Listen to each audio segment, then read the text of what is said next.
ऐसे लोग होते हैं जो मेहनत तो बहुत करते हैं लेकिन उनको सफलता हाथ में उनके आते आते रह जाती है। मैं कुछ उपाय बता रहा हूँ वास्तु टिप्स के, आप लोग उसका अनुपालन करिएगा। हमारे ज्योतिषाचार्य गुरु जी हैं, उन्होंने बहुत अच्छी बात बताई थी कि व्यक्ति अपने कर्मों से महान बनता है ना। और अगर व्यक्ति कर्म करना छोड़ दे तो फिर वो चाहे जितना उपाय कर ले उसका कुछ भी नहीं होता। तो कर्म करते रहें, कर्म का विशेष महत्व है। इसके लिए भगवान श्री कृष्ण ने गीता में उपदेश भी दिया है, कर्म की महत्ता को प्रतिपादित भी किया है। और मैं ये चीज़ ज़रूर बोलना चाहूँगा कि ये जान लीजिए कि स्थितियाँ आपके अनुकूल हो रही हैं, है ना।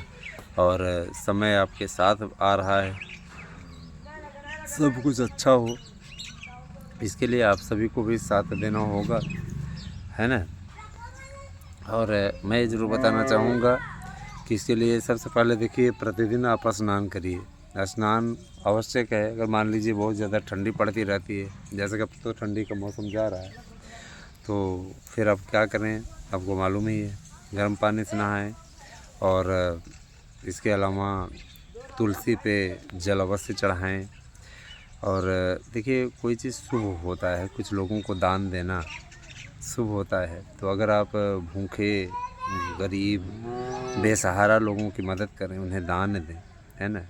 आप अन्न का अपमान न करें। अन्न जब भी आपके यहाँ खाना बनता है, जितना खाना आपका बनता है, ऐसा उपाय करें कि वो खाना बेकार ना जाए, है ना। उसका उपयोग कर लें, है ना। निश्चित रूप से उसका उपयोग करने पर अन्नपूर्णा माता प्रसन्न होती हैं और आपको उसका लाभ मिलता है। अन्न को, जैसे कुछ लोग क्या करते हैं, उनके बर्तन में ही ढेर सारा खाना छोड़ देते हैं, या हाथ धुलते हैं तो हाथ में लगा हुआ रहता है, उसको छोड़ देते हैं।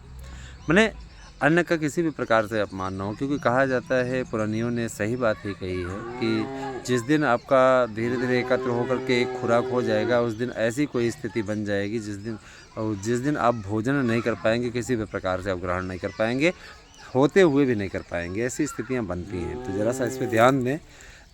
इस प्रकार की किसी प्रकार कोई ऐसी लापरवाही ना करें जिससे कि आपको इसका और भुगतान करना पड़े। तुलसी पे जल ज़रूर चढ़ाएं। तुलसी माता पर चढ़ाया गया जल बहुत महत्वपूर्ण होता है, और ये जो है आपके जीवन को खुशहाली प्रदान करने में महत्वपूर्ण भूमिका निभाता है। तो ये कुछ वास्तु टिप्स रहे। दूसरी चीज़ ये कि देखिए, जब भी जैसे कुछ लोग कहते हैं कि हमारे जेब में पैसा नहीं रुकता, तो मैं ये बता देना चाहता हूँ कि पैसा रोकने के लिए सर्वोत्तम उपाय है दोस्तों। इसके लिए उपाय है, अपने पर्स में आप तुलसी का पत्ता अवश्य रखें। याद रखिएगा, तुलसी का पत्ता रखें। और पहले दिन जब आप कहीं पर निकलें तो आप सबसे पहले 1 रुपया या 11 रुपया, है ना, जो शुभ अंक होते हैं, 1 रुपया, 11 रुपया, 21 रुपया या 51 रुपया, ये जो आपके शुभ चिन्ह बनाए गए हैं, इनको आप तुलसी माता के चरणों में अर्पित करें, अथवा सरस्वती माता के अथवा लक्ष्मी माता के चरणों में अर्पित करें, या देवस्थान पर अर्पित करें। अर्पित करने के पश्चात उसी पैसे को उठा करके अपने पर्स में रख लें। यकीन मानिए, आपकी बरकत बनी रहेगी और आपको किसी प्रकार कोई दिक्कत नहीं होगी। तो ये कुछ वास्तु टिप्स थे। उम्मीद करता हूँ कि आपको समझ में आए होंगे, और बाकी चीज़ें बाद में बात होगी। कैसी लगी हमारी वीडियो हमें अवश्य बताइए। वास्तु टिप्स के अगले एपिसोड में फिर से हम आपके समक्ष आएंगे और आपको कुछ और जानकारियाँ देंगे।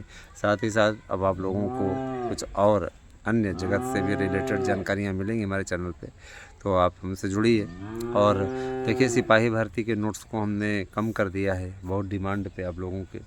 बहुत से लोग ये कहे कि 1200 में सब्जी कोचिंग मिल जा रही, तो कोचिंग वाले कितने करामात किए वो आपको अच्छी तरीके से मालूम है। उनकी काट के लिए हमने उपाय सोचा है।